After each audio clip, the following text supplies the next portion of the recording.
On l'appelait Mamadou Diarra, un homme comme tant d'autres, humble, discret, travailleur. Il vivait dans un petit village isolé, quelque part au cœur du Sénégal. Là-bas, la vie était dure, les terres sèches, le travail rare. Chaque jour, il se levait avant le soleil, espérant que sa chance tourne. Mais les années passaient et rien ne changeait. Sa femme tombait malade, ses enfants manquèrent de tout et ses prières restèrent sans réponse. Alors, un soir, seul au bord du feu, il a murmuré dans le vent « Si quelqu'un m'écoute, je donnerai n'importe quoi pour changer de vie ». Ce qu'il ne savait pas, c'est que quelqu'un l'écoutait. Ce soir-là, alors qu'il marchait sur un sentier abandonné, une brume étrange a envahi les arbres.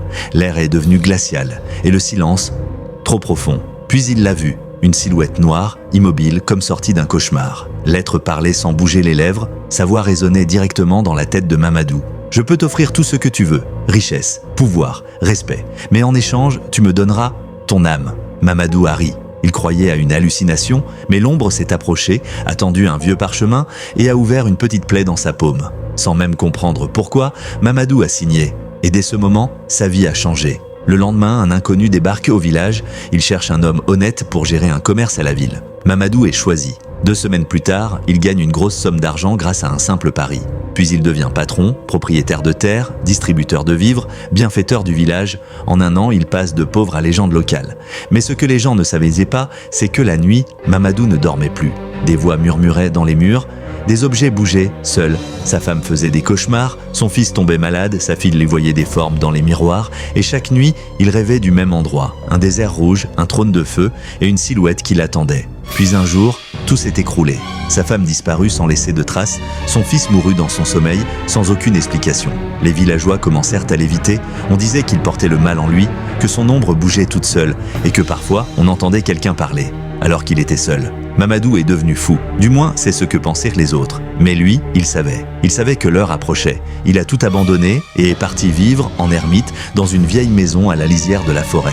Là, il a commencé à chercher comment rompre le pacte. On raconte qu'il a voyagé pendant des mois, qu'il a trouvé un vieil homme dans les montagnes, un guérisseur qui connaissait les voies anciennes. Ce dernier lui aurait dit « Tu as signé un pacte avec celui qui ne pardonne pas. Mais il existe un chemin, un seul. Tu dois retourner là où tu l'as rencontré et affronter ta peur. » La nuit du rituel, Mamadou s'est rendu seul au croisement maudit.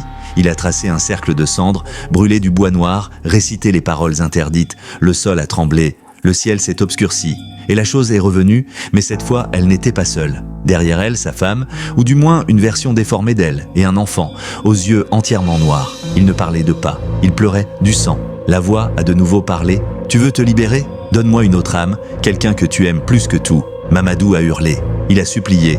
Mais le diable n'avait pas changé. Et alors, dans un acte de pure folie, il s'est jeté au sol et a crié « Prends-moi à jamais, mais laisse-les partir !» Le feu l'a entouré. Son corps a brûlé sans se consumer, son esprit a été déchiré, et au matin, il était encore là, mais plus tout à fait vivant. Depuis ce jour, Mamadou n'a plus d'ombre. Les miroirs ne reflètent plus son image. Et les enfants qui le croisent pleurent sans raison. Il erre, seul, entre les villages. Certains disent qu'il murmure encore des secrets interdits, qu'il peut faire revenir la richesse, mais qu'en échange, il transmet la malédiction. Alors si un jour vous êtes dans un village et qu'un homme vous demande ce que vous seriez prêt à sacrifier pour réussir, ne répondez pas. Tournez les talons, rentrez chez vous. Et surtout, ne signez jamais.